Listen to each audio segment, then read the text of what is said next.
Chapter 318। रोज़ेल की manuscripts plagiarism की भी और क्रिएटिविटी की भी, लेकिन जो क्रिएटिविटी मैन्युस्क्रिप्ट थी वो सबसे ज़्यादा वैल्यूबल लग रही थी। क्लेन का दिल तेज़ धड़कने लगा। क्या यही बुकमार्क एक कार्ड ऑफ ब्लास्फेमी है?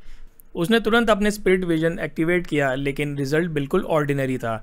दूसरे बुकमार्क्स भी चेक किए, सब नॉर्मल। हाँ, अगर इतना इजी होता तो शायद कब का मिल गया होता। क्लेन ने रोज़ेल की पर्सनैलिटी सोची। एक ऐसा एम्परर जो हमेशा टीज करता था, जो कहता सबसे ऑब्वियस जगह में सीक्रेट रखा है और तुम लोग ढूंढ भी नहीं पाओगे। उसके मुताबिक एक मैन्युस्क्रिप्ट जो इन्वेंशंस और अर्थ के चीज़ें डिस्क्राइब करती हों वो रोज़ेल की आइडियल हाइडिंग स्पॉट लगती थी। मगर कंफर्म कैसे करूं? रोज़ेल की डायरी में लिखा था कि उसने कार्ड को वैल्यूएबल बुक में डाला होगा, और ऑब्वियसली स्टीम चर्च ने मिस्टिसिज्म रिलेटेड बुक्स डिस्प्ले नहीं किए थे। मतलब अगर कार्ड अभी भी है तो वो एक डिस्गाइज्ड बिल्कुल नॉर्मल बुकमार्क के रूप में ही होगा। क्लेन का एनालिसिस। क्लेन ने अपने दिमाग में सिचुएशन ब्रेक डाउन की। अगर कार्ड इजीली डिस्ट्रॉय हो सकते थे तो चर्चेस कब के सब बंद कर देते। दूसरा, अगर डिस्ट्रॉय नहीं होते तो उनका एबनॉर्मलिटी सामने आती। मतलब रोज़ेल ने ज़रूर कुछ ऐसा ट्रिक यूज़ किया था जो सबको कन्विंस कर दे कि उसने कार्ड्स भेज दिए हैं। तीसरा, 100 साल से ज़्यादा हो गए, स्टीम चर्च ज़रूर हर एक चीज़ को चेक कर चुकी होगी, तो किसी को अब शक भी नहीं होगा कि एक कार्ड अभी भी यहाँ हो। कंक्लूजन, सिक्योरिटी भी उतनी टाइट नहीं होगी क्योंकि सबसे बड़ा रिस्क डायरीज का है, जिन्हें वाइल्ड बियॉन्डर स्टील करना चाहेंगे। प्रॉब्लम यह था कि कार्ड में एंटी डिविनेशन और एंटी प्रोफेसी प्रॉपर्टीज़ हैं। मतलब नॉर्मल डिविनेशन फेल हो जाएगा, रिजल्ट एक ऑर्डिनरी बुक मार्क ही दिखाएगा। तो सॉल्यूशन, क्लेन ने सोचा उसको डायरेक्टली डैमेज करके टेस्ट करते हैं। अगर वो सच में कार्ड होगा तो ऑर्डिनरी चीज़ की तरह डिस्ट्रॉय नहीं होगा बल्कि रेजिस्ट करेगा। और एक और ऑप्शन, रोज़ेल के जोक्स का यूज़। उसने डायरी में लिखा था, मेरा ट्रेजर तुम्हारे लिए है लेकिन तुम्हें पहले ढूंढना होगा। सब कुछ मैंने फॉक्स सी के एंड पे छोड़ा है। ये एक वन पीस रेफरेंस था। मतलब हो सकता है रोज़ेल ने एक एक्टिवेशन इनकैंटेशन हर्मीज लैंग्वेज में पायरेट किंग रखा हो। क्लेन को डायरेक्टली वेरीफाई नहीं कर सकता। उसने सोचा फोर्स अपेरेंटिस होने के नाते वॉल्स क्रॉस कर सकती हैं, पर वो अभी सिर्फ सीक्वेंस 9 है, बहुत रिस्की। जाओ बिल्कुल ऑप्शन नहीं। शैरन पावर है, स्टेल्थ है, लेकिन उस पर ट्रस्ट काफ़ी नहीं। कार्ड ऑफ ब्लास्फेमी के लिए वो कुछ भी कर सकती है। फिर उसके दिमाग में आया एक नाम, मिस जस्टिस ऑड्रे। वो नोबल है, इन्फ्लुएंस रखती है, अपनी फैमिली के थ्रू एग्जीबिशन एक्सेस ले सकती है और कैजुअली बुकमार्क को टच करने का एक्सक्यूज़ बना सकती है। सबसे सेफ और नेचुरल ऑप्शन। क्लेन सोचता है, मैं डायरेक्ट मिस्टर फूल के रूप में जस्टिस को ऑर्डर नहीं दे सकता, वो मेरी इमेज को गिराएगा। मुझे डिग्निफाइड और मिस्टीरियस रहना होगा। तो उसने एक ट्रिक सोची। वो अपना प्रेयर ब्लेस्ड का रिक्वेस्ट डायरेक्टली जस्टिस के स्टार तक भेज देगा। मतलब मिस जस्टिस सोचेगी कि ये एक ब्लेस्ड का डेस्परेट रिक्वेस्ट है, जिसे मिस्टर फूल ने बस साइलेंटली फॉरवर्ड कर दिया। क्लेन ने कर्टन्स खींच दिए, अपने गाल रब किए और प्रेयर लिखना स्टार्ट किया।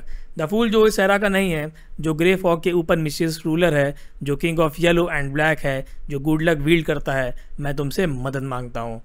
कोई मुझे हेल्प करे रोज़ेल के मैन्युस्क्रिप्ट के बुकमार्क को छूने में, उसको हल्का सा डैमेज दे और रिजल्ट बताए। उस वक्त हमीज़ या एंशिएंट हमीज़ में पायरेट किंग का वर्ड रिसाइट करना। अगर कोई हेल्प करेगा मैं 500 पाउंड दूंगा, या डायरेक्टली मेरे 5000 पाउंड्स के बैलेंस से काट लिया जाए। अगर कोई रिएक्शन हुआ तो और भी ज़्यादा दूंगा।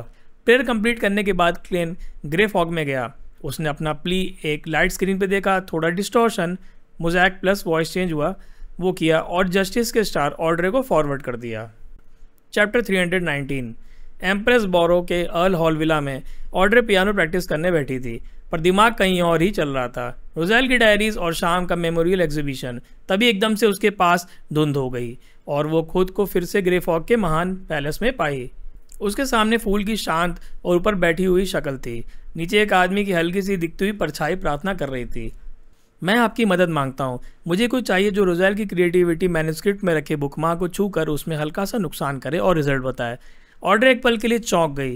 क्या मिस्टर फूल जानते हैं कि मैं आज शाम म्यूजियम जा रही हूँ और मुझे उन चीज़ों को छूने का मौका मिलेगा? लेकिन तुरंत ही उसने खुद को समझाया, मिस्टर फूल के लिए ये छोटी बात है, उनके लिए इम्पॉसिबल कुछ नहीं। फिर फूल की गहरी आवाज़ गूंजी, तुम चाहो तो इस रिक्वेस्ट को एक्सेप्ट करो, वरना मना कर सकती हो। ऑड्रे ने बस 2 सेकंड सोचा। उसके लिए पैसे 500 पाउंड्स का मिनिमम रिवॉर्ड उतने इंपॉर्टेंट नहीं था। उसे क्यूरियोसिटी खींच रही थी। एक बुकमार्क इतना खास क्यों है कि मिस्टर फूल का ब्लेस्ड उसके लिए इतनी प्राइस देने को तैयार है? उसने रिस्पेक्ट के साथ जवाब दिया, रिस्पेक्टेड मिस्टर फूल, मैं कोशिश करूंगी, गारंटी नहीं दे सकती पर ट्राई ज़रूर करूंगी। वो गायब हो गया और ऑड्रे ड्रेसिंग टेबल के सामने खुद को देखने लगी। उसके दिल में एक थ्रिल था, थोड़ा नर्वसनेस, थोड़ा एक्साइटमेंट। उसने प्लान बनाया, मुझे बिल्कुल नेचुरल बिहेव करना होगा, हर आइटम में इक्वल इंटरेस्ट दिखाना होगा, सिर्फ बुक मार्क पे फोकस नहीं करना। डैमेज इनकॉन्शियस मतलब अननोटिसेबल होना चाहिए। अगर बाद में ब्लेस्ड कोई और डायरेक्शन करे तो मुझ पर शक ना आए। ड्रेसिंग टेबल पर उसकी नज़र एक ज्वेलरी बॉक्स पे रुकी। उसमें छोटे जेमस्टोन्स वाले ईयररिंग्स थे जिनमें नीडल लाइक टिप्स लगी थी। उसके होंठों पे एक हल्की मुस्कान आई। सूजी की मदद के साथ यहाँ काम हो जाएगा। बैकलैंड में गैस लैंप जल चुके थे। म्यूजियम में आम लोगों को निकाल दिया और अब अंदर सिर्फ कुछ एरिस्टोक्रेटिक बचे थे। इनमें ऑड्रे भी थी, विस्काउंट ग्लैंड और एक ड्यूक का बेटा भी। सिक्योरिटी के लिए मशीनरी हाई माइंड के कैप्टन मैक्स लीवरमोर खुद गार्ड को डिस्गाइज पहनाकर मौजूद था। उसकी मोनोकल सील्ड आर्टिफैक्ट थी आई ऑफ क्रिस्टल 3-1328 जो स्पिरिट्स और इल्यूजन्स को डिटेक्ट करती थी। ऑड्रे एक नाइव क्यूरियस नोबल गर्ल की तरह बिहेव कर रही थी। जब उसे रोजेल का गोल्ड प्लेटेड टॉयलेट दिखाया गया उसने मासूमियत से पूछा, कैन आई टच इट? सब हंस दिए, पर गाइड ने मैक्स से इशारा लिया और फाइनली अलाउ कर दिया। ऑड्रे ने वाइट ग्लव्स के साथ फ्लश बटन को टच किया, फिर हल्की सी मुस्कान के साथ पीछे हट गई। कैरेक्टर बनाए रखना ज़रूरी है। फिर डायरीज के हॉल में उसने सिंसियर क्यूरियोसिटी दिखाई। ग्लास खुलवाया, पेजेस फ्लिप किए, सिंबल्स याद करने की कोशिश की, 2 पेजेस के आसपास मेमोराइज कर पाई और अपने टर्न के बाद क्वाइटली पीछे हट गई। आखिर में सब लोग रिस्टोर्ड स्टडी में आए। जब गाइड ने रोजेल की इन्वेंशंस और आइडियाज़ वाली मैन्युस्क्रिप्ट दिखाई, ऑड्रे की आंखें चमक उठी। Can I flip through it? I want to see the wonderful ideas, Rozel noted.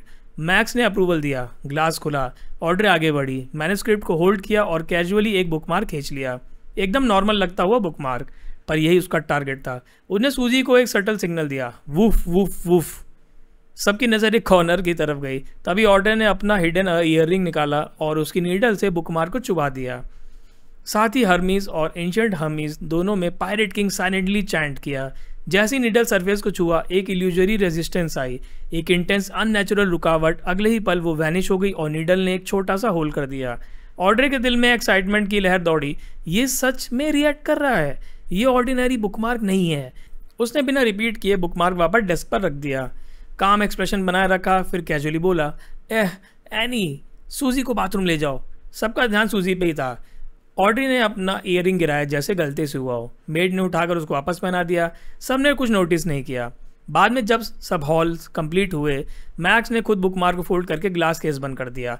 Audrey her item में यूजुअल इंटरेस्ट दिखाती रही ताकि सस्पिशन ना हो। रात को घर लौटने के बाद उसने क्वाइटली फूल का ऑनरिफिक्स रिसाइट किया और रिपोर्ट किया, मैंने आपके ब्लेस्ड की रिक्वेस्ट पूरी की। बुकमार्क को थोड़ा डैमेज किया, उसने अब नॉर्मल रिएक्शन दिखाया। चैप्टर 320। ग्रे फॉग के पैलेस में बैठकर क्लेन ऑड्रे की रिपोर्ट पर रिएक्ट कर रहा था। अब नॉर्मल रिएक्शन मतलब ये सच में कार्ड ऑफ ब्लेस्फेमी हो सकता है। उसका दिल खुशी से भर गया, लेकिन तुरंत उसने एक और बात नोटिस की। मिस जस्टिस इतनी फास्ट कैसे हो गई? सुबह ही रिक्वेस्ट दी थी और शाम को रिजल्ट भी आ गया, और वो भी रॉयल म्यूजियम बंद होने के बाद। ये सिर्फ एक चीज़ प्रूव करता था, ऑड्रे का फैमिली इन्फ्लुएंस उसने सोचा था उससे भी ज़्यादा है। थैंकफुली वेरिफिकेशन के बाद कोई बड़ा विजन या सुपर नेचुरल घटना नहीं हुई। अगर ऐसा होता तो क्लेन के पास कोई चॉइस नहीं बचती थी सिवाय इसके कि ऑड्रे इनोसेंट बनकर बुकमार्क अथॉरिटीज़ को दे दे। अब उसके दिमाग में एक ही बात चल रही थी, मुझे जल्दी एक्शन लेना होगा। अगर किसी ने डैमेज नोटिस कर लिया या बुकमार्क अपना अबनॉर्मलिटी खुद रिवील करने लगे तो वो तुरंत सील्ड किया जा सकता है। क्लेन ने अपनी याददाश्त के बेसिस पर रॉयल म्यूजियम का फ्लोर प्लान दोबारा कॉन्ज्यूर किया। उसने अपने ऑप्शंस वे किए और एक रिलेटिवली सेफ प्लान बनाया। एक बार और डिविनेशन करके कंफर्म किया कि डेंजर ज़्यादा हाई नहीं, लेकिन कुछ रिस्क है, मतलब मुझे कॉशियस रहना होगा। डिविनेशन मुझे कहता है कि रिस्क मैनेजेबल है, बस तब जब मैं सही डिसीजंस लूँगा।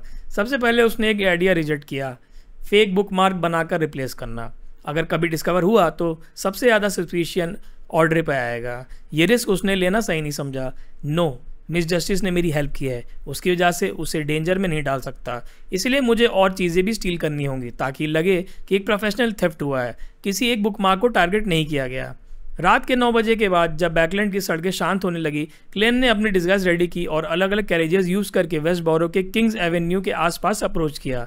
Direct respond to self plan उसने कैंसिल कर दिया, क्योंकि स्पिरिट फॉर्म में इतना लंबा सफ़र करते हुए हाई सीक्वेंस बियॉन्डर्स या सील्ड आर्टिफैक्ट्स के नज़र में आ जाने का खतरा था। फाइनली वो क्वाइटली 18 किंग्स एवेन्यू के एक छोटे हाउस के स्टोरेज रूम में घुस गया। वहाँ उसने होली नाइट पाउडर से एक छोटा सील बनाया, कैंडल जलाई और रिचुअल परफॉर्म करके खुद को समन किया। अब वो अपना ही स्पिरिट फॉर्म था, एजी कॉपर वेसल की मदद से स्टेबल और स्ट्रॉन्गर बनाया हुआ। स्पिरिट फॉर्म में वो एक घोस्ट की तरह थी, वॉल्स और डोर्स उसके लिए रुकावट नहीं थे। रॉयल म्यूजियम के रूफ टॉप पे 4 गार्ड्स खड़े थे, थिक कोट्स पहनकर, और नीचे पेट्रोल ग्रुप्स राउंड ले रहे थे। सिक्योरिटी बहुत प्रोफेशनल लग रही थी। और अंदर कैप्टन मैक्स लिवरमोर अपना मोनोकल आई ऑफ क्रिस्टल 3-1328 पहने लैंटर्न लेके हॉल्स में घूम रहा था। उसके पास एक और सील्ड आर्टिफैक्ट भी था, ब्राइटली कलर्ड ब्लॉक्स जो पूरा म्यूजियम का मिनिएचर बना रहे थे। अगर कोई अंदर घुसता ब्लॉक्स रिएक्ट कर जाते। क्लेन ने तुरंत रियलाइज किया कि डायरेक्ट अंदर जाना सुसाइडल है। ये पूरी जगह डिटेक्शन वेब के अंदर है। उसने प्लान रूट फॉलो किया। शैडोज के साथ चिपक कर वो वॉशरूम के वेंट तक पहुंचा जो डायरी हॉल के आसपास था।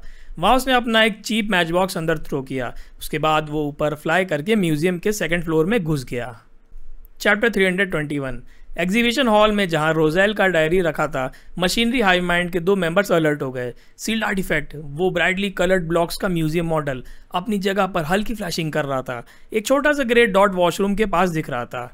नियरेस्ट वॉशरूम में लाइफलेस ऑब्जेक्ट, एक गार्ड ने कामली कंक्लूड किया। दूसरा गार्ड थोड़ा रिलैक्स हुआ, फिर थोड़ा डाउटफुली बोला, शायद हवा से उड़कर कोई सूखा लीफ अंदर चला गया। पॉसिबल है। पहला गार्ड ने सिर हिलाकर अग्री किया। सिक्योरिटी पेट्रोल जब पास करेगी तब कंफर्म कर लेंगे। हम कैप्टन का ऑर्डर नहीं तोड़ सकते। डायरी हॉल कभी अकेला छोड़ना नहीं है। उनके लिए प्रायोरिटी क्लियर थी। रोजेल्स नोटबुक सबसे पहले। 2nd फ्लोर के ऑफिस एरिया में क्लेन स्पिरिट बॉडी फॉर्म में ग्लाइड कर रहा था, एक गोश्त की तरह वॉल्स के थ्रू। उसने अपना पेस स्लो रखा, कॉन्टिन्यूसली फायर स्पार्क सेंस करता रहा जो उसने वॉशरूम में छोड़ा था। जब डिस्टेंस 30 मीटर्स के आसपास हुआ, उसने अपने ट्रांसल्यूसेंट फिंगर स्नैप किए। नीचे वॉशरूम में मैच बॉक्स बैंग कर गया। छोटी सी फ्लेम ने टिश्यू और वुडन डोर इग्नाइट कर दिया। नियर बाई गार्ड्स तुरंत भाग कर गए और एग्जीबिशन हॉल में बैठे दोनों मशीनरी हाइव माइंड मेंबर्स ने मॉडल पर फ्लेम का रिफ्लेक्शन देखा। 1 सेकंड के लिए वो भी रश करने चाहते थे, लेकिन कैप्टन के ऑर्डर उनके दिमाग में बज गए। Never leave this hall, notebook को छोड़ना मना है। उन्होंने अपने वेपन्स निकाले और 2 एंट्रेंसेस गार्ड करने लगे। इस वक्त कैप्टन मैक्स लिवरमोर पेट्रोल करते हुए शोरगुल सुनकर डायरी हॉल की तरफ स्प्रिंट कर रहा था। उसके मोनोकल आई ऑफ क्रिस्टल रेट्स और स्पिरिट्स फॉर्म्स देखने के लिए रेडी था। क्लेन कॉशियसली स्टडी के ऊपर डिसेंड हुआ। थिक फ्लोर के थ्रू इमोशन सेंस करना मुश्किल था। वो अपने आर्म स्प्रेड करके नीचे ग्लाइड हुआ और शैंडलियर के अंदर एक फेंट ह्यूमन फेस बन गया, पूरे हॉल को देखते हुए। नो गार्ड्स, कोई बियॉन्डर प्रेजेंस नहीं। सेटिस्फाइड, वो डेस्क के सामने उतर गया। ग्लास केस के अंदर रखे हुए रोजेल के मैन्युस्क्रिप्ट्स और बुक मार्क्स उसके सामने थे। क्लेन ने तुरंत दोनों बुक मार्क्स ग्रैब किए, जो एक चाइल्ड्स डूडल जैसा था और दूसरा जो मैन्युस्क्रिप्ट ऑफ क्रिएटिविटी में रखा था। ये सेफ लेता। सिर्फ एक बुकमार्क लेने से इन्वेस्टिगेटर समझ जाते कि मैं मिस जस्टिस की ट्रेस फॉलो कर रहा था। एजिक्स विसल की मदद से वो ग्लास के थ्रू पास हुआ और उन्हें अपने स्पिरिट बॉडी में रैप कर लिया। फिर उसने काम होकर और बुकमार्क्स लेने के लिए हाथ स्ट्रेच ही किया था। तभी एक बेबी की शार्प क्राई स्पेस में गूंज गई, इल्यूजरी और सरियल, जैसे बहुत दूर से आ रही हो। क्लेन इंस्टेंटली फ्रीज हो गया। उसका स्पिरिट बॉडी भी एकदम आइस जैसा स्टिफ हो गया। ब्लैक रिफ्ट्स क्रैक्स जैसे हवा में फैल गए, जैसे एक इनकम्प्लीट केज उसके आसपास बन रहा हो। हर रिफ्ट में एक आईबॉल उभर आया, ब्लड शॉट वेन्स, डीप प्यूपिल, और उसके अंदर छोटी वाइट वॉर्म्स क्वेम कर रही थी। ये क्या चीज़ है? क्लेन की स्पिरिट विजन भी जाम हो गई। उसे लग रहा था जैसे उसका कनेक्शन स्पिरिट वर्ल्ड से कट हो गया हो। तभी एक फीमेल वॉइस, सॉफ्ट लेकिन कोल्ड, उसके कान में गुनगुनाई, तुमने सिर्फ बुकमार्क्स ही क्यों उठाए? किसने तुम्हें सिखाया कि बुकमार्क्स लेना है? क्लेन की गेज टॉप शेल्फ्स की तरफ गई। डार्कनेस में एक फिगर बैठी थी, स्टेयर्स के ऊपर, दोनों पैर हवा में लटके हुए। ब्लैक लेदर बूट्स दिख रहे थे, लेकिन पूरा चेहरा कंसील था। मैं उसकी प्रेजेंस फील नहीं कर सकता। मशीनरी हाई माइंड का पावर हाउस या एक हाई सीक्वेंस बियॉन्डर? वॉइस फिर आई, थोड़ी स्टर्ननेस के साथ। बुकमार्क्स क्यों? कहाँ से सीखा तुमने? क्लेन के लिप्स पे एक ग्रिन स्प्रेड हो गई। उसका ट्रांसल्यूशन फॉर्म स्नैप के साथ वैनिश हो गया, साथ ही एजिक्स विसल और दोनों बुकमार्क्स भी। और फिर ग्रे फॉग के एंशिएंट पैलेस के अंदर लॉन्ग टेबल के हेड पे क्लेन मैटेरियलाइज हुआ। उसने रिलैक्स्ड होकर चेयर पे लीन किया और सॉफ्टली चकल किया। गुड थिंग मैं प्रिपेयर्ड था। ये स्पिरिट बॉडी उसके खुद के बियॉन्डर पावर से नहीं था, ये उसके रिचुअल का रिजल्ट था, summoning and responding to himself. और क्योंकि रिचुअल का power above the grey fog से लिंक था, कोई भी नॉन डिवाइन फोर्स इसे इंटरप्ट नहीं कर सकती थी। बस मुझे किल ना किया जाए या अनकॉन्शियस ना किया जाए तो मैं हमेशा रिकॉल कर सकता हूँ, मतलब वो वापस ग्रे फॉग पे आ सकता है। एग्जीबिशन हॉल में बेबी की क्राइज और आई बॉल्स डिसॉल्व हो गए। स्टेयर्स के ऊपर का फिगर भी वैनिश हो गया, जैसे कभी वहाँ था ही नहीं। Captain max Livermore diary hall में पहुँच गया। उसने अपने मैन को कहा, यहाँ गार्ड करते रहो, मैं इन्फिलेटर को ढूंढता हूँ। सील्ड आर्टिफैक्ट के अंदर है, बाहर नहीं जा पाएगा। उसने मॉडल चेक किया और एकदम फ्रीज हो गया। डॉट की गिनती सेम थी, कोई इंट्रूडर ऐड ही नहीं हुआ था। ये कैसे पॉसिबल है? मीनवाइल 18 किंग्स एवेन्यू के एक वेल्दी मर्चेंट के स्टोरेज रूम में क्लेन ने अपनी आंखें खोली। उसने बुकमार्क्स और एजिक्स विसल को भी अभी भी safe above the grey foggy रखा था। रिचुअल क्लीन अप करके ट्रेसेस न्यूट्रलाइज कर दिए। मास्टर की यूज़ करके वो और भी बिल्डिंग क्रॉस करने लगा। स्ट्रेट लाइन वॉक करते हुए सडनली उसने नोज ट्विच किया। Strong blood smell. उसने हेड लिफ्ट किया और देखा लिविंग रूम में एक लेडी लेड आउट थी। एब्डोमेन पे ह्यूज वुंड, ऑर्गन्स मिसिंग और अंदर से ग्रंटिंग नॉइज आ रहा था। चैप्टर 322। क्लेन ने जैसे ही उस कॉप्स और ग्रंटिंग साउंड देखा, उसके सारे नर्व्स टाइट हो गए। लिविंग रूम एकदम नॉर्मल लग रहा था। ब्राइट येलो और light tone decoration, coffee table और सोफा में कोई अनयूजुअल चीज़ नहीं थी, लेकिन कारपेट पर एक लेक ऑफ ब्लड फैल चुका था और वहीं पर एक ह्यूज ब्लैक डॉग बैठा था। उसके दांत एकदम स्टील के जैसे शार्प और उन पर आयरन रस्ट के जैसे डार्क रेड स्टेन्स। अभी भी उसके दांतों के बीच से फ्रेश इंटेस्टाइन्स और रॉ फ्लैश लटक रही थी। डॉग ने अपना हेड घुमाकर सीधा क्लेन की तरफ देखा। उसकी मैग्मा जैसी आंखों में फायर डांस कर रही थी। ग्रंट, वो रोर किया जैसे डोमिनेंस दिखाता हो। क्लेन के दिमाग में एक सेकंड में क्लैरिटी आ गई। ये डेविल है और एनिमल ओरिजिन का, सीक्वेंस 6 के लेवल का और लगभग एडवांस करने वाला। अगले ही पल डॉग का बॉडी रैपिडली एक्सपैंड होने लगा। 2 से 3 मीटर लंबा टॉल मॉन्स्टर, बैक से बैट विंग्स फैल गए और ईयर्स के पास से गोट हॉर्न्स उभर आए जिसमें रूनिक पैटर्न्स चमक रहे थे। रेड ब्लू फ्लेम्स उसके फर में इग्नाइट हो गए और सल्फर की गंदी स्मेल रूम में भर गई। क्लेन ने एक सेकंड वेस्ट नहीं किया। वो रिट्रीट करने के बजाय चार्ज हुआ। अपना केन एक कैनन बॉल की तरह स्विंग करके डेविल की तरफ शूट हुआ। डेविल डॉग भी लाइटिंग स्पीड से पाउंस हुआ। उसके क्लॉज ने एक ब्लर क्रिएट किया और सीधा क्लेन के चेस्ट को स्लाइस कर दिया, लेकिन क्लॉज हवा को छेद कर निकल गए। वो एक इल्यूजन था। क्लेन का असली फिगर ग्राउंड पर रोल करके विंडो के पास आ गया था। उसने एक एक्रोबेटिक पुश के साथ अपने आप को ओरियल विंडो तोड़कर बाहर फेंक दिया। डेविल ने मैग्मा आइज ब्लेज की और अपने फाउल लैंग्वेज में एक शब्द ग्राउल किया, डाई। इंस्टेंटली क्लेन का बॉडी एयर में फ्रीज हो गया, हार्ट पर इनविजिबल ग्रिप जैसे। उसका फिगर एकदम थिन और फेंट हो गया और एक पेपर फिगरीन सब्स्टिट्यूट में बदल गया जो रेड रस्ट से कवर था। क्रैक। ओरिजिनल क्लेन दूसरी जगह से फूट कर बाहर निकला। विंडो तोड़कर स्ट्रीट पर लैंड हुआ। पेपर सब्स्टिट्यूट धीरे धीरे जल गया, सल्फर फ्यूम्स छोड़ते हुए। डेविल विंडो स्पिल पर आया और अपने माउथ से एक क्रिम्सन ब्लू फायरबॉल लॉन्च किया। क्लेन ने ग्राउंड पर लैंड होते ही रोल किया। फायरबॉल उसके पास क्रैश हुआ, लेकिन इमीडिएटली एक्सप्लोड नहीं हुआ, जैसे किसी इनविजिबल डिले में हो। और फिर बूम, स्टोन पेमेंट ब्लास्ट हो गया। शार्ड्स चारों तरफ उड़ गए। क्लेन ने तुरंत रियलाइज किया कॉम्बैट काम नहीं करेगा, मुझे क्राउड चाहिए। उसने अपनी पूरी फोर्स से चिल्लाकर आवाज लगाई, murder save me, murder save me. Voice एकदम एम्पलीफायर जैसा स्ट्रीट में गूंजा। पूरी गली के रेजिडेंट्स जाग गए। पेट्रोलिंग पुलिस तक आवाज पहुंच गई। डेविल डॉग एक सेकंड के लिए हेजिटेट हुआ, फिर वो तुरंत रिट्रीट कर गया। सीन क्लीन करना स्टार्ट किया। क्लैन भी शेडो में वैनिश हो गया। फायरप्लेस फ्लेम्स में एक मैजिक ट्रिक की तरह अपीयर हुआ और मास्टर की यूज करके और बिल्डिंग्स तोड़कर दूर निकल गया। फ्यू, इस वक्त एक लाउड स्क्रीम गनशॉट से ज़्यादा काम की थी। उसने अपने आप से कहा, अमांता एक्सट्रैक्ट ड्रिप करते हुए ताकि डॉग के सेंट ट्रैकिंग को कंफ्यूज कर सके। क्लेन फाइनली एक क्रॉस रोड पर रुका था और एक रेंटल कैरिज हायर की। कैरिज बैकलैंड के लैम्प लाइट स्ट्रीट से गुजरती गई और तभी क्लेन के माइंड में एक विजन स्ट्राइक हुआ। पी वाइन स्काई से डिसेंड होके एक डेंस ग्रीन रोड बना रहे थे। कैरिज उसके अंदर घुस गई। No good. क्लेन जंप करने ही वाला था, लेकिन कैरिज सडनली एयर में लिफ्ट हो गई। अब साउंड डिसअपियर हो गया था। हॉर्सेस के हूव्स भी म्यूट। कैरिज एक पी वाइन हैमॉक में अटक गया। ब्लैक लेदर बूट्स के पैर वाइन्स के ऊपर दिखने लगे। एक कोल्ड फीमेल वॉइस ने कहा, what were you doing? Klein तुरंत रियलाइज कर गया ये वही मिस्टीरियस वुमेन थी जो रोजेल की स्टडी में छुपी थी, हाई सीक्वेंस लेवल।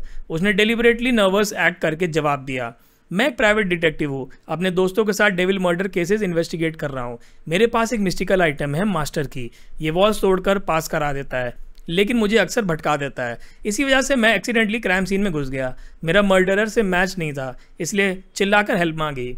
सब सच था, सिर्फ कंटेक्स्ट एडजस्ट किया था। साइलेंस छा गया। क्लेन को महसूस हुआ जैसा उसकी पूरी बॉडी एक इनविजिबल गेज से स्कैन किया जा रहा हो, लेकिन फॉर्चुनेटली उसने अजीक स्पेशल और बुक मार्क ग्रे फॉग में छोड़ दिए थे। फाइनली फीमेल वॉइस बोली, that key carries a curse, never use it unless absolutely necessary. मतलब वो की एक कर्स है और कभी यूज़ मत करना जब तक कोई बहुत इमरजेंसी ना हो। और फिर वाइन्स डिसॉल्व हो गए। कैरिज वापस बैकलैंड के स्ट्रीट पर चलने लगा। क्लेन ईस्ट बॉर्डर में उतर गया और डिस्गाइज चेंज करके डायरेक्टली रेस्ट लेने लग गया। अपने आप से सोचा बस एक छोटा सा थेफ्ट करना था और पूरी रात डेविल और एक हाई सीक्वेंस पावर हाउस, ये मास्टर की ही सब ट्रबल लाता है। Next morning newspaper headlines confirm कर रहे थे, the 12th case, the devil strikes again, police claim they have locked on to the murderer. और म्यूजियम थेफ्ट की न्यूज़ एक छोटे कॉर्नर में दबा दी गई थी। क्लेन ने कामली अपने वाटर बिल को कॉफ़ी टेबल पर फेंका और बात की प्रिपरेशन स्टार्ट की। फिर फॉग के पैलेस में एंटर करके उसने अपने हाथ में वो बुकमार्क ऑफ रोजेल उठाया। उसने सॉफ्टली साय किया। It really wasn't easy getting you. Chapter 323। Bookmark देखने में बिल्कुल नॉर्मल था। रोजेल की पोर्ट्रेट्स वैसे भी हर जगह लगी हुई थी और ये भी उन्हीं में से एक लगता था, बस उस टाइम का जब वो मिडिल एज था। क्लेन ने उसे बार बार उल्टा पलटा कर देखा, तभी उसे एक टाइनी पंक्चर दिखा।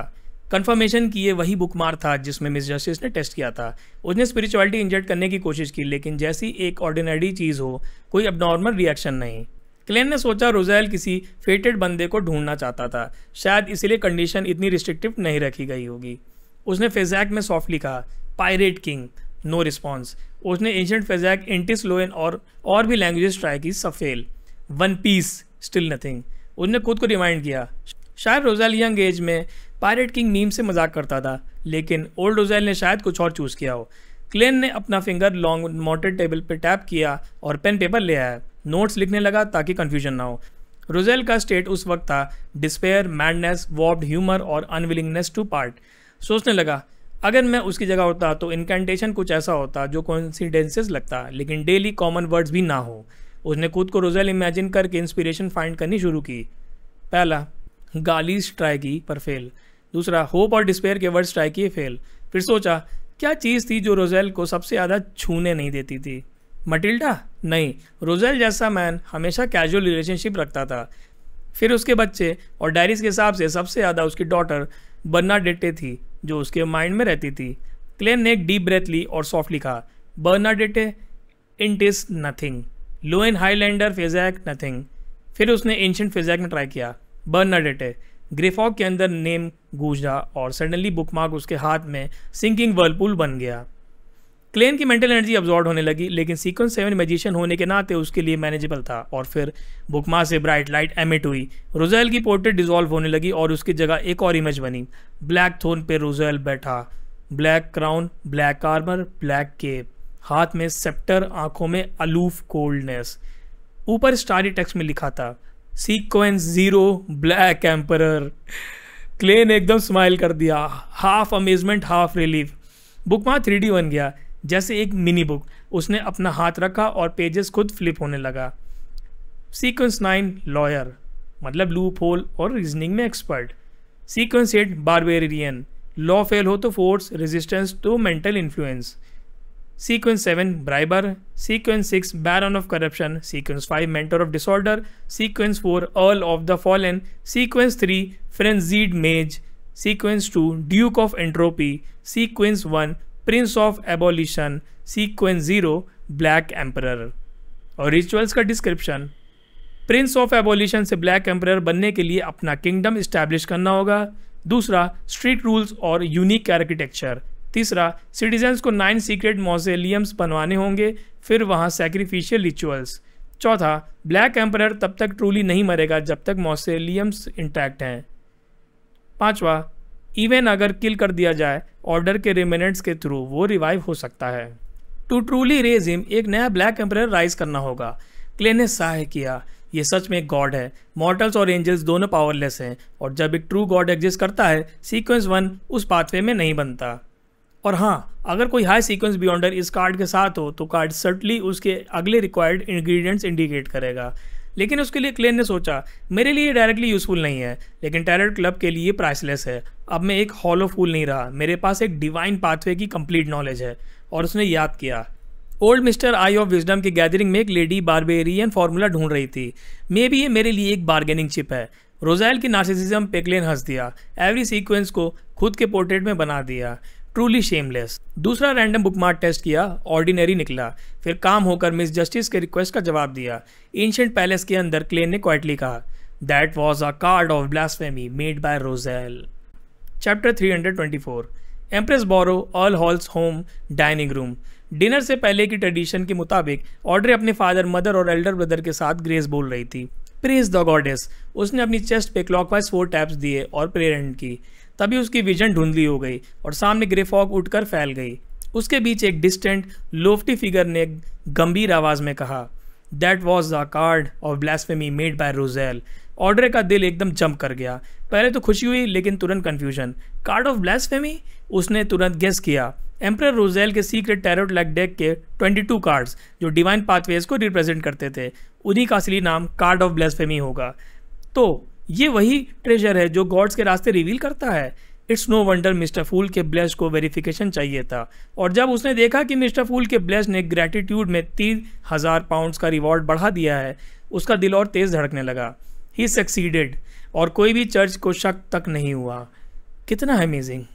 ऑड्रे ने अपनी एक्साइटमेंट को कंट्रोल किया और डाइनिंग मेट से नैपकिन ली, जबकि अंदर से उसका दिल मिस्टर फूल की ग्रेटनेस और टेरर क्लब के फ्यूचर पर गर्व से भर गया। डिनर के दौरान अर्ल हॉल न्यूज़पेपर पढ़ते हुए बोला, वो डेविल मर्डरर ने फिर एक नई विक्टिम ले लिया। 12th case. एक फैशन डिज़ाइनर थी, अभी अभी मशहूर हो रही थी, बस कभी कभी मजबूरी में शीट गर्ल का काम करती थी और इसी वजह से शिकार बन गई। उन्होंने थोड़ा सार्काज़म के साथ ऐड किया, थैंकफुली एक आई विटनेस था। उसने बस जोर से चिल्लाया, मर्डर सेव मी, और डेविल उससे चेज नहीं कर पाया। पुलिस अब उसे आई विटनेस की वजह से किलर पे फोकस कर रही है। ऑड्रे ने कामली साइन ऑफ क्रिम्सन मून बनाया। May their operation succeed father. Scene horrifying भी लगता है और फनी भी। और अंदर से सोचा, उसी रात मिस्टर फूल का ब्लेस्ड एक हैवली गार्डन म्यूजियम से कार्ड ऑफ ब्लास्फेमी चुरा लाया। Truly epic contrast. Royal museum में रिस्टोर्ड स्टडी के अंदर machinery hive mind squad captain Max Livermore अपने टीममेट्स को क्वेश्चन कर रहा था, आर यू श्योर सिर्फ 2 बुकमार्क्स ही स्टोलन है? उसने ग्लेंस किया और एक फिगर की तरफ, आर्क बिशप होरामिक हेडन, बैकलैंड डायोसीज का हेड और एक रिनाउंड फिजिक्स प्रोफेसर। जी हाँ, सिर्फ 2 ही मिसिंग है, एक टीम मेंबर ने कंफर्म किया। मैक्स कॉशियस टोन में बोला, योर ग्रेस, कल रात एरिस्टोक्रेटिक चिल्ड्रन आए थे, उन्होंने भी कुछ आइटम्स टच किए थे, इंक्लूडिंग एक स्टोलन बुकमार्क। क्या उनसे इन्वेस्टिगेशन में कोऑपरेट करवाना चाहिए? होरामिक ने कामली जवाब दिया, मैं कंफर्म कर चुका हूँ, उनका इस थेफ्ट से कोई लेने देना नहीं है, उन्हें डिस्टर्ब करने की ज़रूरत नहीं।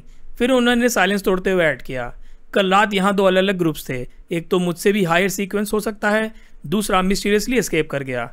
ये मैटर हमारे एक्सपेक्टेशन से ज़्यादा कॉम्प्लिकेटेड है और मुझे अब समझ आया, रोजेल ने हमें 150 साल से धोखा दिया है। इस बीच क्लेन अपने रूम में बैठकर सेल्फ रिफ्लेक्शन कर रहा था। 3000 पाउंड्स देना पेनफुल है, लेकिन कार्ड ऑफ ब्लास्फेमी प्राइसलेस है। मिस जस्टिस का कंट्रीब्यूशन वर्थ था। गुड थिंग डेट में से डिडक्ट हो गया। उसने अपना ब्लैक एम्परर कार्ड और अजीक्स कॉपर विसल सेफ्टी के लिए ग्रे फॉग पर छोड़ दिए और फिर मास्टर की को भी ऊपर भेज दिया। इससे होने वाले गेटिंग लॉस्ट और बैड लक के इफेक्ट्स उसने खुद फील किए थे। अब समझ आया, सील्ड आर्टिफैक्ट्स का डेंजर ओनर के सीक्वेंस पे डिपेंड नहीं करता, शायद कंटामिनेशन का फैक्टर भी हो। उसने अपना बात कंप्लीट किया और फिर लेजरली कॉर्न पैनकेक्स खाते हुए रिकैप किया।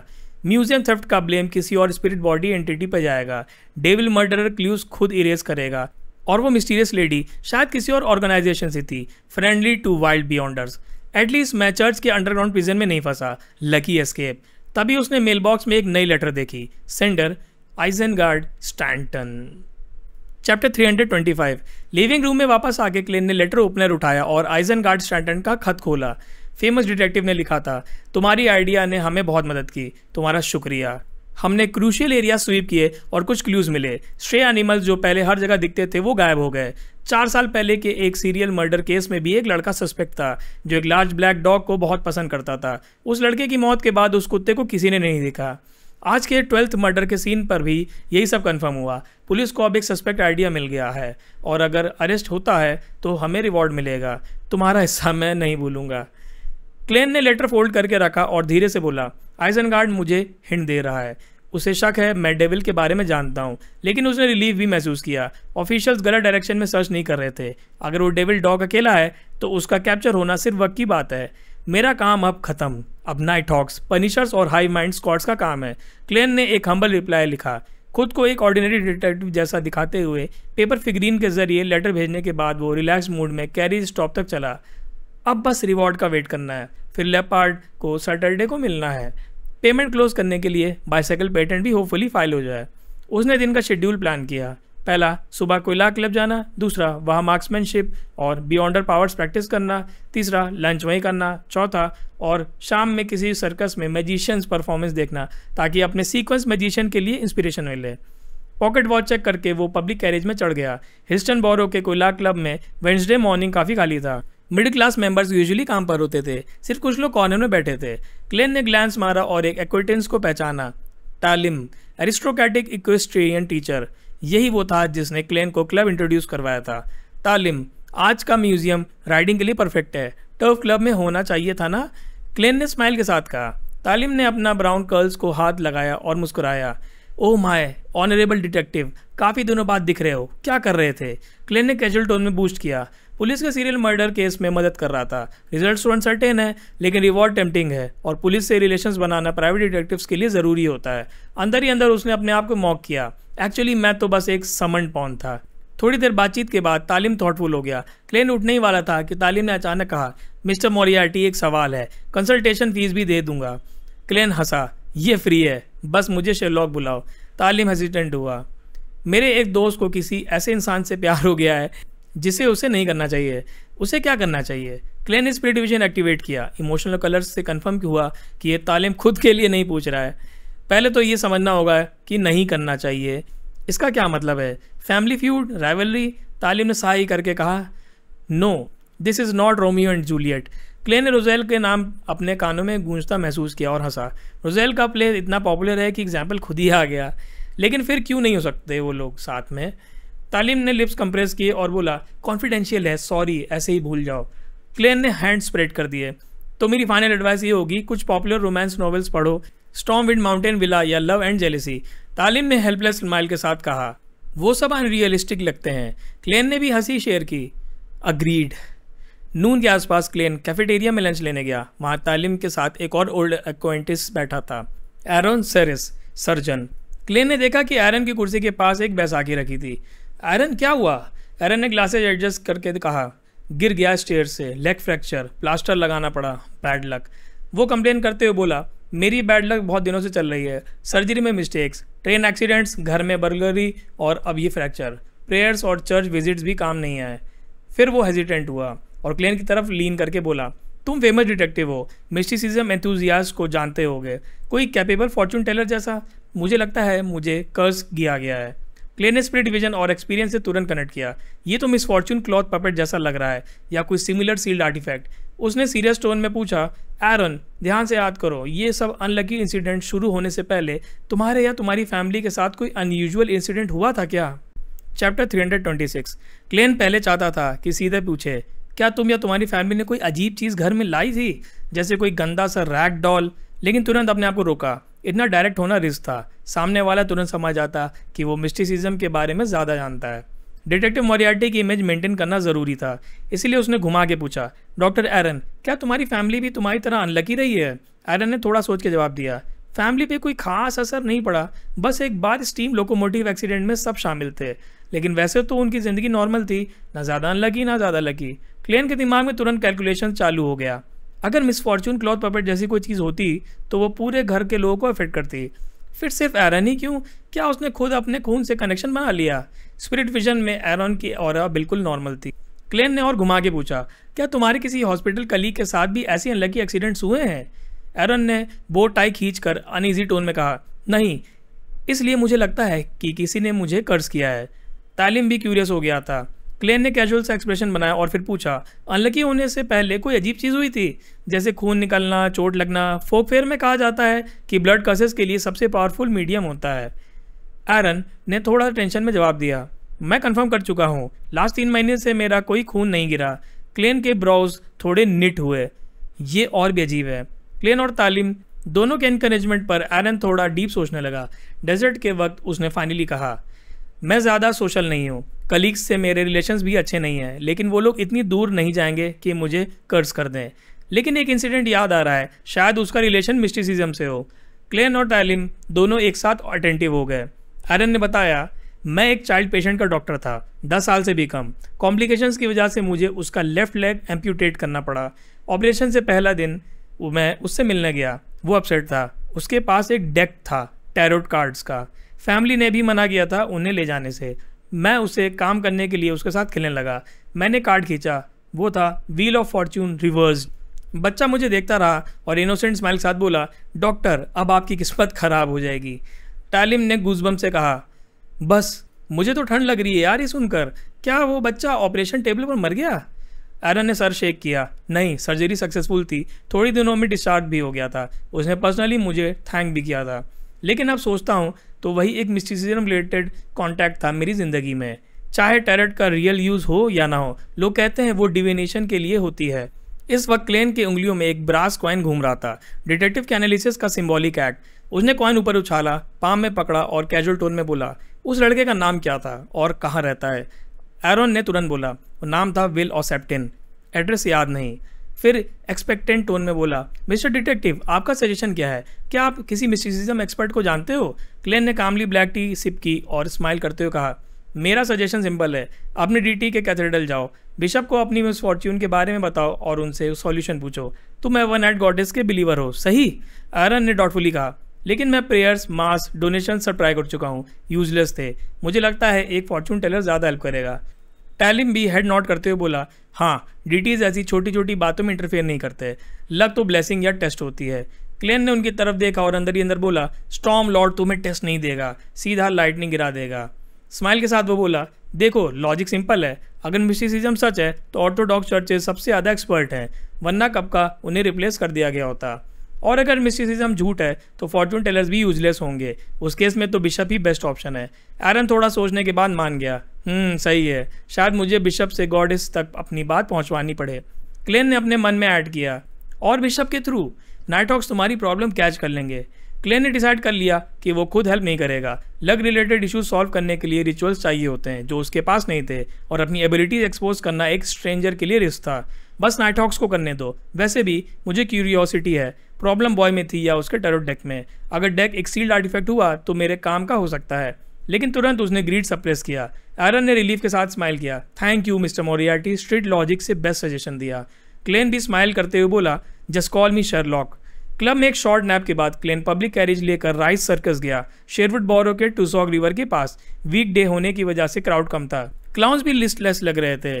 क्लेन ने पाई स्टॉल्स और डिविनेशन लॉज के टेंट्स क्रॉस किए और एक स्मॉल थिएटर ढूंढ लिया।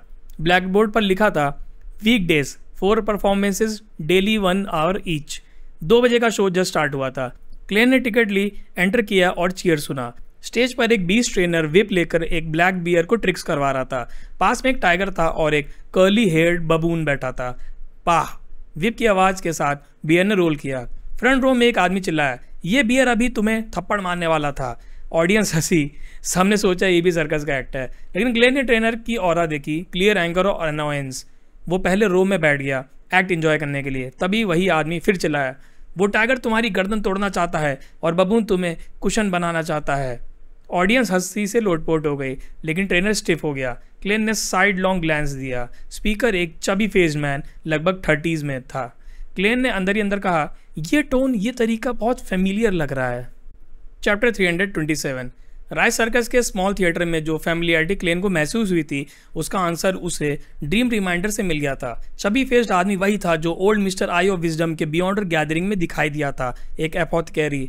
मैजिशियन की परफॉर्मेंस देखकर क्लेन को मैजिशियन पाथवे के प्रिंसिपल्स के नए हिंट्स मिले, अटेंशन डाइवर्ट करना और अपलॉज का इंपॉर्टेंस। लेकिन उसने कॉन्शियसली डिसाइड किया कि चबी मैन से कांटेक्ट नहीं करेगा, ज़्यादा पुश करना रिएक्शन ट्रिगर कर सकता है। थिएटर से निकलकर वो एक ट्रैक पब्लिक कैरिज में बैठा, अपनी यूजुअल जगह विंडो के पास। कैरेज रूटीन तरीके से रुकती और चलती रही, पर सडनली क्लेन का दिल तेज धड़कने लगा। ये एक सीर वार्निंग थी, जैसे कोई उसके ड्रीम या स्पिरिट में ज़बरदस्ती घुसने की कोशिश कर रहा हो। स्पिरिट विजन ऑन करते ही क्लेन का खून जम गया। कैरिज के पैसेंजर जो न्यूज़पेपर्स पढ़ रहे थे, ब्रेड खा रहे थे और बच्चों को डांट रहे थे, सब के सब ऑरा और ईथर बॉडीज़ के बिना थे। बाप रे, मुझे पढ़ के ही डर लग रहा है। वो अलाइव दिख रहे थे, लेकिन उनमें कोई साइंस ऑफ लाइफ नहीं थी। इल्यूजन, या फिर ये लोग मर चुके हैं और बस इनर्शिया से चल रहे हैं। क्लेन ने अंदर ही अंदर कैलकुलेट किया। अपना खुद का चेक करते ही उससे रिलीफ मिला। उसके अंदर एक स्टेबल स्पिरिचुअलिटी लस्टर था जो क्लियर प्रूफ था कि वो रियल है। तभी एक गुस्से भरी गरज उसके कानों तक पहुंची। विंडो से देखते ही उसने आइडेंटिफाई कर लिया, एक ह्यूज ब्लैक डॉग जिसके दांत रस्टी ब्लड से स्टेन्ड थे। वही devil dog, serial killer. Dog तुरंत ट्रांसफॉर्म होकर 2-3 मीटर टॉल डेविल बन गया। Bat wings, goat horns with mysterious patterns, magma like burning eyes. उसने डेविल लैंग्वेज में एक शब्द गरजा, करप्शन, और साथ ही इल्यूजरी पेडेस्ट्रियंस फट गए और ब्लैक मिस्ट में बदल गए। पूरा सीन ऑब्सक्योर हो गया, लेकिन मिस्ट के बीच क्लेन ने देखा कि कुछ लोग ऑरा और स्पिरिचुअलिटी लस्टर के साथ रियल थे, क्लियरली बियॉन्डर्स इन कॉम्बैट। तो नाइटहॉक्स और मैंडेटेड पनिशर्स ने डेविल डॉग लुब्रिकेट कर लिया है। ये इल्यूजन उन्होंने एक सील्ड आर्टिफैक्ट से बनाया है जो सिविलियंस को इफेक्ट नहीं करती, पर बियॉन्डर्स को एक आर्टिफिशियल बैटल स्पेस में खींच लेती है, और मैं अनलकी होकर यहाँ फंस गया। क्लेन को समझ आ गया कि वो एक बैटलफील्ड इल्यूजन में है। एक शार्प स्क्रीम गूंजी और डेविल डॉग का शरीर 2 हिस्सों में कटकर गिर गया। उसके एक्सप्लोडेड फ्लैश और सोल से रेड ब्लू फ्लेम सोर हुए, लेकिन वो भी एक मून लाइक रेडियंट ऑब्जेक्ट ने एब्जॉर्ब कर लिया। डॉग कंप्लीटली ऑब्लिरिएटेड, ना फ्लैश, ना स्पिरिट, ना रेजिडियो। क्लेन ने अंदर ही अंदर गैस्प किया।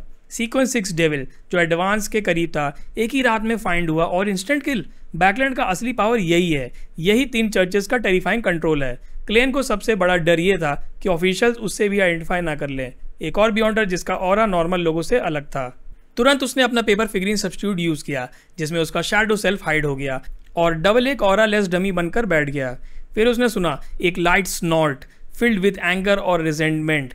कौन है? ऑफिशियल नहीं लगता, शायद डेविल डॉग का मास्टर या फिर कोई और सीक्रेट ऑर्गेनाइजेशन का मेंबर जो ऑफिशियल से खुश नहीं। क्लेन डरे बिना पीक नहीं कर सका, सिर्फ वेट करता रहा। आखिर में सब डिसिपिएट हो गया, जैसे ग्लास की तरह शैटर होकर इल्यूजन टूट गई। कैरिज रियलिटी में वापस आ गई। पैसेंजर्स के ऑराज नॉर्मल थे, सब अपने काम में बिजी थे। कैरिज भी नोटिसेबल डिस्टेंस ट्रैवल कर चुकी थी, मतलब इल्यूजन में वक्त और रियल वर्ल्ड का वक्त सिंक था। क्लेन ने डीप ब्रेथ ली। एक रात और आधे दिन में ही डेविल डॉग किल हो गया। एक सीक्वेंस 6 डेविल जिसका डेंजर सेंसिंग ट्रेड फेमस है, उसको भी एक सील्ड आर्टिफैक्ट ने न्यूट्रलाइज कर दिया। ये लेसन हमेशा याद रखना होगा। बैकलैंड में वाइल्ड बियॉन्डर के लिए एक छोटी सी गलती भी मौत बुला सकती है, और उस लाइट स्नॉट को याद करते ही उसका स्कैल्प नम हो गया। डेविल डॉग का कंपेनियन, उनका मास्टर, शायद वो एस्केप कर गया। शायद उसने खुद फाइनल ब्लास्ट ट्रिगर करने में हेल्प की। विंडो से देखते हुए क्लेन को सिर्फ नॉर्मल पेडेस्ट्रियंस दिखे, Tweed quotes, half top hats, long skirts, ordinary और सेफ, लेकिन उसके अंदर एक अनईजी फीलिंग अभी भी बाकी थी। चैप्टर 328। कैरिज के व्हील्स ट्रैक पर स्मूथली चल रहे थे, जैसे कुछ हुआ ही ना हो। क्लेन अपना केन पकड़ के नॉर्मल एक्सप्रेशन के साथ बैठा रहा। उसने डिसाइड किया कि 2 स्टेशंस और वेट करेगा, फिर उतरेगा। ऑफिशियल्स बैटलफील्ड स्वीप कर रहे होंगे और उसको उनसे टकराना नहीं था। उतरते वो एक बड़े डिटोर से वापस गया डेविल डॉग के डेथ साइट के पास। ना वो बियॉन्डर कैरेक्टरिस्टिक ढूंढने गया था, क्योंकि वो तो चर्चेस के एक्सपर्ट्स ऑलरेडी ले गए होंगे। ना सॉर्ट वाले सोर्स को ट्रेस करने, सिर्फ एक मैजिशियन की तरह ऑब्जर्व करना था। छोटे छोटे क्लूज, इन्वायरमेंट के रेसिड्यू और सील्ड आर्टिफैक्ट की नेचर। स्पिरिट विजन ऑन करके उसने पूरा ब्लॉक का सर्वे किया, पर कोई डायरेक्ट ट्रेस नहीं मिली। लेकिन उसने एक चीज़ फील की, बाउंड्री का सटल शिफ्ट। जब वो ब्लॉक एंटर करके दूसरी साइड से निकला तो ऐसा लगा जैसे एक वर्ड से दूसरे वर्ड में क्रॉस किया। इसका मतलब सील्ड आर्टिफैक्ट का स्कोप कम से कम एक ब्लॉक तक था। यही एक्टिंग है। A magician never performs unprepared. Klein ने अंदर ही अंदर सहाय किया। उसके अंदर की बियॉन्डर कैरेक्टरिस्टिक ने थोड़ा स्टिर करना स्टार्ट किया। प्रोग्रेस का एक छोटा सिग्नल। शाम होने तक क्लेन मिंट स्ट्रीट लौट रहा था। गैस लैम्प जल रही थी, सूखे पत्ते वेट सीमेंट पर गिर रहे थे और हवा में हल्का डैम्पनेस था। वो लॉयर जर्गन के घर के सामने से गुजर रहा था जब जर्गन ने अपनी विंडो से बुलाया था। Mister Moriarty, did you forget your की अगेन? क्लेन थोड़ा ऑकवर्ड हुआ। अगेन? पर स्माइल करके मना कर दिया। जर्गन ने इनवाइट किया, फिर डिनर मेरे साथ कर लो। क्लेन मान गया। अंदर जाके उसने देखा टेबल पर ब्लैक एंड स्टीक्स और उतनी ही डार्क मैश पोटैटोज रखी थी। पहले लगा मिसेस डॉरिस ने बनाई हैं, पर जर्गन ने बता दिया कि उनके ग्रैंड मदर हॉस्पिटल में एडमिट है। डिनर एक्चुअली जर्गन ने खुद बनाया था। क्लेन के लिए ये एक टेस्ट ऑफ करेज था। टेस्ट सॉल्टी और बर्न था, पर कर्टसी के लिए उसने खाया। जब जर्गन ने पूछा कि कौन सा डिश पसंद आया, क्लेन ने डिप्लोमेटिकली बोला वाइट ब्रेड इजंट बैड, जो एक्चुअली बेकरी से आया था। डिनर के बाद जर्गन ने एक छोटा टास्क दिया, ब्रॉडी ब्लैक कैट को फीड करना और उसका लिटर क्लीन करना जब मैं या मेरी ग्रैंड माँ घर पर ना हो। 2 सोली पर विजिट। क्लेन ने बिना हिचकिचाए एक्सेप्ट कर लिया। उसने ब्रॉडी को स्माइल देकर देखने की कोशिश की, पर कैट ने अपना पिछला हिस्सा उसके तरफ कर दिया। क्लेन का स्माइल फ्रीज हो गया। अपने घर वापस जाते वक्त क्लेन ने मेल बॉक्स चेक किया और एक स्टैम्प लेटर मिला। हैंड राइटिंग क्लियरली आइजनगार्ड स्टेटन की थी। लेटर में लिखा था, मर्डरर डेविल डॉग पकड़ा गया और वहीं पर किल हो गया। पुलिस बाउंड्री डिस्ट्रीब्यूट करेंगे और आइजनगार्ड उसमें से क्लेन को बुलाएंगे शेयर लेने। क्लेन ने नोट किया कि लेटर बिना स्टैम्प के था, मतलब डायरेक्टली डिलीवर करवाया गया। पोस्टल सिस्टम इतना फास्ट नहीं हो सकता। अब बैकलैंड की सिचुएशन सीरियल मर्डर्स के एंड के बाद ईज हो रही थी। क्लेन सोच रहा था कि अब अपना अगला कदम उठाए। पहला, कैस्पर से ब्रेवहार्ट्स बार में कांटेक्ट करे। दूसरा, मैरिक और मिस शैरन से मिलने की कोशिश करे। दोनों ही रोज स्कूल ऑफ थॉट के डिफेक्टर्स लगते थे। अगर वो रेडी हो तो उनसे मिस्टिसिज्म बुक्स और नॉलेज खरीदना मुमकिन था। अब मेरे पास पैसे हैं, अगर उनके पास वो नॉलेज है जो मुझे चाहिए, मैं उन्हें अफोर्ड कर सकता हूँ। क्लेन ने अपनी वॉलेट को टच करते हुए एंटिसिपेट किया।